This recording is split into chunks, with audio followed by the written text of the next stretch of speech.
سرکاری ملازمین کو 15% عید الاؤنس کی منظوری کا نوٹیفیکیشن جاری۔ سرکاری ملازمین کے لیے آج کی بڑی خوشخبری۔ تو ناظرین گرامی، جیسا کہ آپ کو سکرین پر نوٹیفیکیشن نظر آ رہا ہے جو گورنمنٹ آف پاکستان نے 29 مارچ 2024 کو جاری کیا ہے۔ تفصیلات کے مطابق وفاقی حکومت کے محکمہ خزانہ کے 29 مارچ کو جاری ہونے والے ایک نوٹیفیکیشن کے مطابق تمام وفاقی سرکاری ملازمین کو بنیادی تنخواہ کا 15% عید الاؤنس، عید الفطر الاؤنس دیا جائے گا۔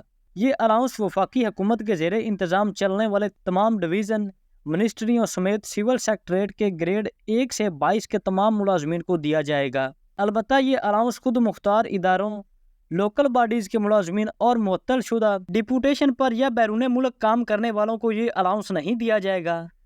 اٹیچ ڈپارٹمنٹ، ڈویژنوں اور منسٹریاں اور ماتحت دفاتر اپنے بجٹوں سے اس کا بندوبست کریں گے، کوئی اضافی فنڈز فراہم نہیں کیے جائیں گے۔ تو ناظرین گرامی، وفاقی سرکاری ملازمین کے لیے یہ عید 2024 کا حکومت پاکستان نے بہت بڑی خوشخبری سنائی ہے۔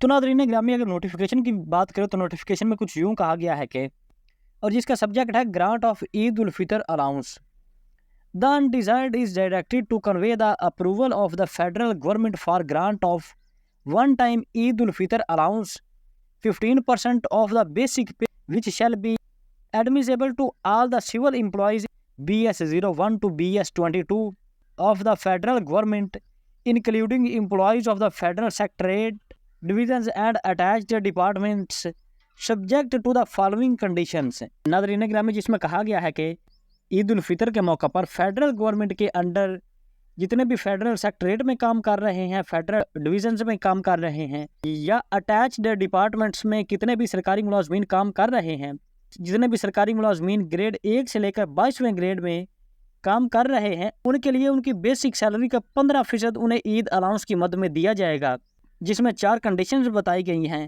نمبر 1 پہ ہے کہ this allowance will not be admissible to the employees of the organizations اور autonomous bodies corporations، یعنی کہ یہ عید الاؤنس خود مختار اداروں اور لوکل باڈیز کے ملازمین کو نہیں دیا جائے گا۔ اور نمبر بی پہ ہے کہ this allowance will be subjected to income tax۔ This allowance will not be admissible to the employees who are posted, deputed abroad, and this allowance will be admissible during the period of suspension۔ یعنی کہ خود مختار اداروں، local bodies کے ملازمین اور معطل شدہ deputation یا بیرون ملک کام کرنے والوں کو یہ الاؤنس نہیں دیا جائے گا۔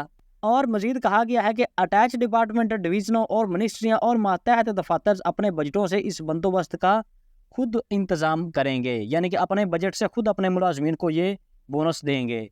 تو ناظرین گرامی، اس حوالے سے آج کی دوسری بڑی خبر سامنے آئی ہے کہ خیبر پختونخوا کابینہ 1 ارب 15 کروڑ روپے کا عید پیکج منظور۔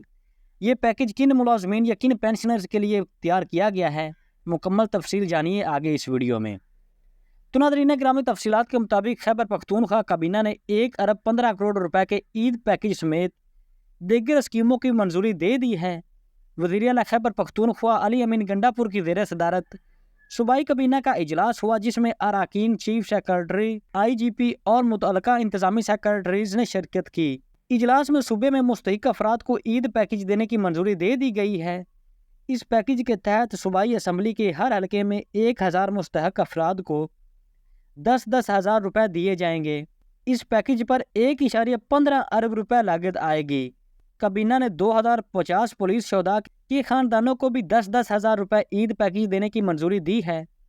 اس کے علاوہ ضم اضلاع میں پولیس کو گاڑیاں اور دیگر جدید آلات کی فراہمی کے لیے اسکیم کی منظوری دے دی گئی ہے، جس کے تحت 7.67 ارب روپے کی لاگت سے گاڑیاں اور جدید آلات خریدے جائیں گے۔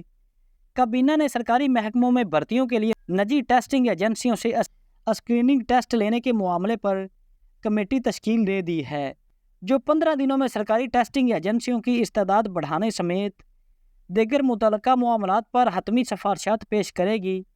کابینہ اجلاس میں digital right of way policy کی بھی منظوری دے دی گئی ہے۔ ناظرین گرامی، اس کے علاوہ اجلاس میں پاکستان ڈیجیٹل سٹی کے قیام کے لیے انفارمیشن ٹیکنالوجی بورڈ اور اسپیشل ٹیکنالوجی زون اتھارٹی کے درمیان معاہدے کی بھی منظوری دے دی گئی ہے۔ اس کے علاوہ اجلاس میں چیف ایگزیکٹو آفیسر اور ایگزیکٹو کمیٹی ممبران پیڈو کی تعیناتی کے لیے رولز کی منظوری دے دی گئی ہے۔ ناظرین گرامی، اس کے علاوہ سرکاری ملازمین اور پینشنرز کے لیے بہت بڑی خوشخبری ہے۔